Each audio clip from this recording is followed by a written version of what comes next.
में चाइना के साथ हमारे बाउंड्री इश्यूज के बारे में बताना चाहता हूं।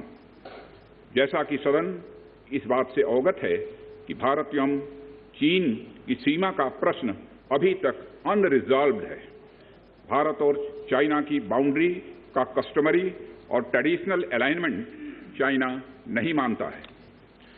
हम यह मानते हैं कि यह अलाइनमेंट वेल एस्टेब्लिश्ड भौगोलिक सिद्धांतों पर आधारित है, जिसकी पुष्टि न केवल ट्रीटीज और एग्रीमेंट द्वारा बल्कि हिस्टोरिक यूजेस के प्रैक्टिसेस द्वारा भी हुई है।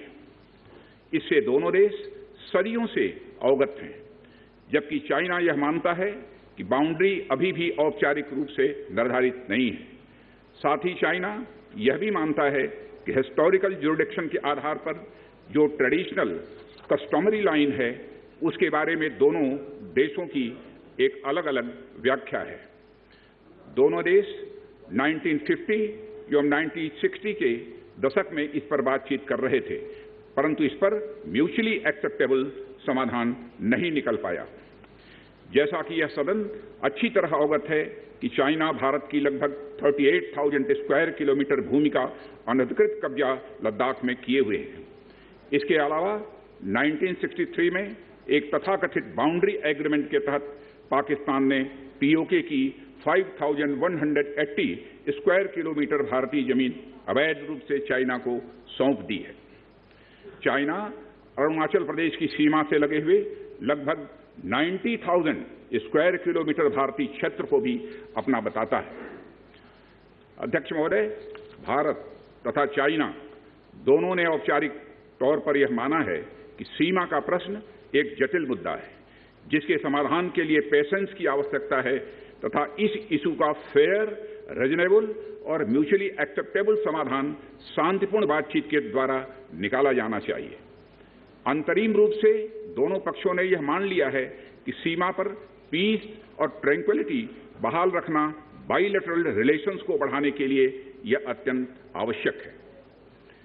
मैं यह भी बताना चाहता हूं कि अभी तक इंडिया चाइना के बॉर्डर एरियाज में commonly delineated line of actual control नहीं है और एलएसी को लेकर दोनों का परसेप्शन अलग अलग है। इसलिए पीस और ट्रैंक्विलिटी बहाल रखने के लिए दोनों देशों के बीच कई तरह के एग्रीमेंट्स और प्रोटोकॉल्स भी हैं। इन समझौतों के तहत दोनों देशों ने यह माना है कि एलएसी पर पीस और ट्रैंक्विलिटी बहाल रखी जाएगी, जिस पर एलएसी की अपनी अपनी रेस्पेक्टिव पोजीशंस और बाउंड्री क्वेश्चन का कोई असर नहीं माना जाएगा। इस आधार पर वर्ष 1988 के बाद से दोनों देशों के बाइलेटरल रिलेशंस में काफी विकास हुआ था। भारत का मानना है कि बाइलेटरल रिलेशंस को विकसित किया जा सकता है तथा साथ ही साथ बाउंड्री मुद्दे के समाधान के बारे में भी चर्चा की जा सकती है, परंतु एलएसी पर पीस और ट्रैंक्विलिटी में किसी भी प्रकार की गंभीर स्थिति का बाइलेटरल रिलेशंस पर निश्चित रूप से असर पड़ेगा। अध्यक्ष महोदय, वर्ष 1993 और 1996 के समझौते में इस बात का जिक्र है कि एलएसी के पास दोनों देश अपनी सेनाओं की संख्या कम से कम रखेंगे। समझौते में यह भी है कि जब तक बाउंड्री इश्यूज का पूर्ण समाधान नहीं होता है, तब तक एलएसी को स्ट्रिक्टली रेस्पेक्ट और एडहेर किया जाएगा और उसका उल्लंघन किसी भी सूरत में नहीं किया जाएगा। इन समझौतों में भारत व चाइना एलएसी के क्लैरिफिकेशन द्वारा एक कॉमन अंडरस्टैंडिंग पर पहुंचने के लिए भी कमिटेड हुए थे। इसके आधार पर 1990 से 2003 तक दोनों देशों द्वारा एलएसी पर एक कॉमन अंडरस्टैंडिंग बनाने की कोशिश की गई, लेकिन इसके बाद चाइना ने इस कार्रवाई को आगे बढ़ाने पर सहमति नहीं जताई। इसके कारण कई जगहों पर चाइना तथा भारत के बीच एलएसी परसेप्शंस में ओवरलैप है। इन क्षेत्रों में तथा बॉर्डर के कुछ अन्य इलाकों में दूसरे समझौतों के आधार पर दोनों की सेनाएं फेस ऑफ आज की स्थिति का समाधान निकालती हैं, जिससे कि शांति कायम हो।